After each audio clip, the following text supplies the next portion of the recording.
प्रधानमंत्री जी, आपने जो भी बात कही कि साहब धर्म के आधार पर बंटवारा और उसका दर्द ये देश झेल चुका है, बावजूद इसके चुनाव दर चुनाव धर्म की एंट्री हो जाती है, अब वोट जिहाद आ जाता है, मुसलमान आ जाता है, चुनाव बीत जाता है, लेकिन वो जो समाज का ताना बाना सा है, बंधुत्व वाला, भाईचारे वाला, उसको वो थोड़ा कमज़ोर सा करता चलता है। मैं सिर्फ सवाल आपसे ये पूछना चाहती हूँ कि इन विषयों पर कभी चुनाव की गहमा गहमी से दूर अगर आप बैठकर विचार करते हैं तो इस देश के मुसलमान को लेकर आपको दया ज़्यादा आती है कि इसको हर बार वोट बैंक के नाम पर लॉलीपॉप पकड़ाई जाती है और ये धोखे में खुश हो जाता है, आपको गुस्सा आता है कि इसको हर बार वोट बैंक के नाम पर धोखा दिया जाता है और ये फिर भी सह रहा है धोखे को? मैं आपको मेरा अनुभव बताता हूँ। मैं उस दिन बहुत चौंक गया था जिस दिन देश के एक प्रधानमंत्री ने लाल किले से कहा। हमारे यहाँ पहले प्रधानमंत्रियों के लाल किले से बोलने की स्टाइल थी, हिंदू, सिख, ईसाई ऐसा बोलते थे, वर्णन करते थे। मैं हैरान हो जाता था, ये सबका अलग आइडेंटिफिकेशन किसको एड्रेस कर रहे हो तुम? क्या देश का प्रधानमंत्री ये नहीं कहता मेरे प्यारे देशवासी? मैं गुजरात में था तो मैंने शुरू किया 5 करोड़ मेरे गुजराती, मैंने टर्मिनोलॉजी शुरू की, धीरे धीरे सबको करनी पड़ी ताकि कोई इधर उधर भटके ना। सब मेरे हैं, सही बात है, बिल्कुल। उनको भी फील होगा हम गुजरात का भला करने के लिए हम गुजरात के नागरिक हैं। ये वातावरण मेरे यहाँ भी मैं 140 करोड़ मेरे देशवासी बोलता हूँ। शुरू में आया तब 120 करोड़ देशवासी बोलता था। हमने अपनी भाषा टर्मिनोलॉजी में एकता की तरफ जोड़ना चाहिए। आपने देखा होगा मैंने सरदार वल्लभ भाई पटेल का स्टैच्यू बनाया है और मैं तो चाहूँगा कि आपके एबीपी की कोई बड़ी मीटिंग वहीं करनी चाहिए आप लोगों ने। जी देखेंगे ये दुनिया का सबसे बड़ा है वो तो एक बात है, लेकिन उसमें नाम रखा स्टैच्यू ऑफ यूनिटी। क्यों? तो सरदार साहब के साथ देश की एकता का मुद्दा जुड़ा हुआ है और मैं मानता हूँ कि एकता ये भाव निरंतर चलता रहे। अभी मेरी सरकार ने एक योजना बनाई इस बजट में, 50 साल के लिए विदाउट इंटरेस्ट स्टेट को हम पैसे देते हैं ताकि आप अगर कोई डेवलप करें। उसमें एक मेरी योजना ये, अगर आप हर राज्य के कैपिटल में एकता मॉल बनाते हैं, एकता मॉल के पीछे मेरी कल्पना ये, उस एकता मॉल में हिंदुस्तान के हर राज्य की हर चीज़ अवेलेबल होनी चाहिए। यानी मुझे लखनऊ के एकता मॉल में गया और मुझे केरल की चीज़ चाहिए तो वहाँ मिल जाएगी। एकता का भाव बनना चाहिए, हम विघटन का भाव बना रहे हैं। जहाँ तक आपने जो चिंता व्यक्त की, ये चिंता सही है। वोट जिहाद, कोई मदरसा से निकला हुआ कोई मौलवी बोल देता तो अभी भी मानते कि चलो भाई उसकी शिक्षा दीक्षा से। एक हाईली क्वालिफाइड फैमिली से वोट जिहाद की बात निकलती है तब चिंता बढ़ जाती है,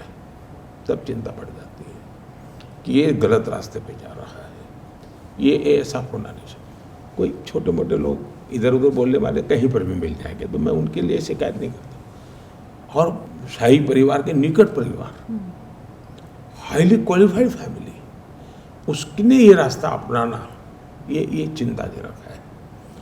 तीसरी बात है, मैं अपना गुजरात का एक अनुभव बताता हूँ। अहमदाबाद में एक मार्केट है माणिक चौक में, बड़ा इंटरेस्टिंग मार्केट है। कोई इतनी भीड़ रहती है, आप साइकिल नहीं चला सकते, साइकिल हाथ में लेकर के नहीं जा सकते, पैदल भी चलना है तो आपको पार करते करते 15-20 मिनट लग जाएगी। और वो सारा का सारा व्यापारी मुसलमान है और सारा का सारा खरीदार हिंदू है। यानी 100% व्यापारी मुसलमान, 100% खरीदार हिंदू। बड़ा यूनिक सा है। तो मैंने 30-40 लड़कों को ट्रेन किया। मैंने कहा तुम लोग 3 दिन लगातार इस मार्केट में घूमते रहो और इनको जरा चिढ़ाते रहो, सब व्यापारियों को। ऐसे टेढ़े मेढ़े सवाल पूछो, खरीद करने जाओ करो, क्यों चाचा दिवाली कैसी है? तो जवाब क्या आते थे? है अरे भाई बहुत अच्छी दिवाली।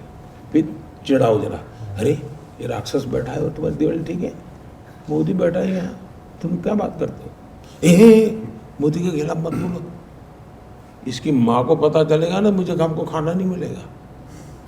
तो बोले क्यों? बोले ये मेरा लड़का कभी दुकान नहीं आता था, ये मोदी है ना, बोले रेगुलर दुकान आता है। बोले पहले ये भटकता था, ये बोले ये बच्चा है ना, बोले छुट्टियाँ है तो आया है, पढ़ता है, बोले पहले पढ़ता नहीं था। तो सब तो उसकी माँ इतनी खुश है मोदी पर, ये मेरा 2002 की दिवाली का अनुभव है जी। और ये एक यूनिक सोशल सेलिब्रेशन है। यानी जो मुसलमान समाज जी, मैं तो उसी बस्ती में बड़ा हूँ, मेरे घर के अगल बगल में पसपंदा समाज के ही सब लोग हैं जी। जहाँ में मेरा जन्म हुआ। इतने अच्छे सब उनके पास हाथ में इतनी अच्छा बढ़िया स्किल है जी। हम इसको ताकत दें, देश का भला होगा। हम ही उनको गलत रास्ते पे ले जा रहे हैं हमारी राजनीति करने के लिए। उनको उनके नसीब पर छोड़ दें तो ज़्यादा अच्छा करेंगे। ये जो उनके ठेकेदार बने हुए हैं ना, अब मुझे बताइए, इतनी पॉलिटिकल पार्टी है, किसने मुस्लिम लीडर पैदा किया मुझे बताइए। हिंदू लीडर हैं जो मुसलमान के ठेकेदार बने हैं। बाकी सब ये हिंदू लीडरों ने बिन साहब का चोला पहन करके इनको अपने कब्जे में रखा हुआ है। अब ये मुसलमान समाज को आत्मचिंतन करना चाहिए। दूसरा, एज ए गवर्नमेंट मेरा काम क्या है? There should be no discrimination, सबके लिए समान। हाँ, लेकिन मैं ये कहूँ तो मैंने क्या कहा, मुझे अब चलना है 100% सैचुरेशन। मानो मेरे पास 4 करोड़ घर है और 4 करोड़ लाभार्थी की सूची है, तो मुझे कोई डिस्क्रिमिनेशन के बिना उन लाभार्थियों को मकान देना है। हो सकता है किसी को जनवरी में मिलेगा, किसी को मार्च में मिलेगा, लेकिन क्योंकि तुम इस जात के हो तो मिलेगा, उस जात के हो तो नहीं मिलेगा, इस धर्म के हो तो मिलेगा, उस धर्म के है तो नहीं मिलेगा, ये नहीं चलेगा। दूसरा, मैं जब 100% सैचुरेशन कहता हूँ तो सामाजिक न्याय की गारंटी है। मैं जब 100% सैचुरेशन कहता हूँ तो सेकुलरिज्म की गारंटी है। मैं जब 100% सैचुरेशन की बात करता हूँ तब ट्रांसपेरेंसी की गारंटी है, नो करप्शन। तो हर एक को मालूम है कि 3 महीने के बाद मिलना है, चलते 1 रुपया मांगेगा नहीं दूंगा, मैं बैठा हूँ देखता हूँ, मोदी ने कह दिया मिलने वाला है। तो मेरी जो स्ट्रैटेजी है वो ये है, सबका साथ सबका विकास। ये सिर्फ नारा नहीं है जी, मेरी हर चीज में वो प्रैक्टिस है, हर चीज में। अब देखिए डीबीटी, डायरेक्ट बेनिफिट ट्रांसफर जी 38 लाख करोड़ रुपीस हमने डीबीटी किया है। 38 लाख करोड़। अगर राजीव गांधी के हिसाब से मैं देखूं 1 रुपये में 15 पैसा पहुंचता है तो 38 लाख करोड़ में से 28 लाख करोड़ करीब करीब गबन हो गया होता, किसी पंजे ने मार लिया होता। आज 38 लाख करोड़ उसको पहुंचा है। आप इंस्टाग्राम पर अब देख रहे हैं 1000 रील मिलेगी जब मुस्लिम समाज कहता है कि मुझे ये मिला, मुझे ये मिला, मुझे ये मिला। वो तो आंकड़ों में नजर आता है। हाँ। चाहे उज्ज्वला योजना हो, चाहे प्रधानमंत्री आवास हो, जो मुसलमानों की इस देश में आबादी है, अगर लाभार्थी इन योजनाओं की देखा जाए तो मुसलमान तो उससे बहुत ज्यादा है, मतलब बढ़ चढ़कर उनको मिल रहा है। सबको मिला है जी, सबको मिला है जी। लेकिन फिर भी कुछ लोग हैं मोदी जी जो पसंद और नापसंद की बात कहते हैं कि मुसलमान पसंद करता है, कुछ कहते हैं कि नहीं पसंद करते मोदी को। ये सवाल उठता है। ऐसा है कि लोकतंत्र में ये उसका अनिवार्य अंग है। अगर सब लोग मुझे पसंद करें तो वो लोकतंत्र कैसे हो सकता है? ये तो तरीका नहीं हो सकता। फिर तो वो मजबूरी है उनकी कि मुझे पसंद करना पड़े, मुझे वो नहीं चाहिए जी।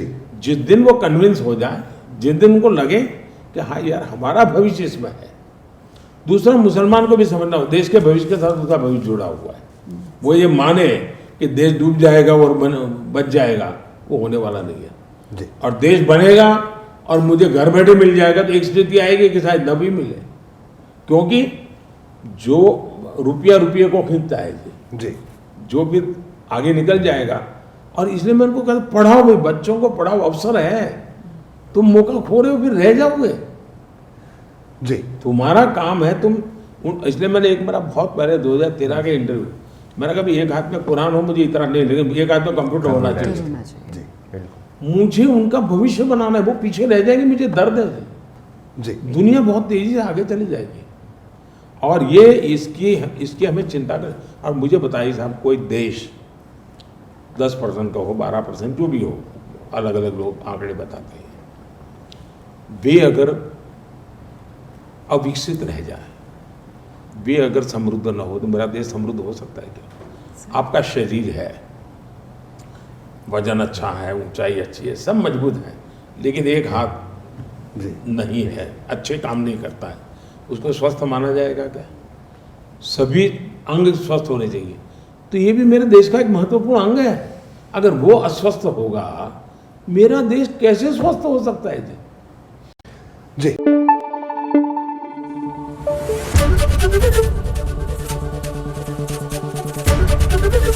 एबीपी न्यूज आपको रखे आगे।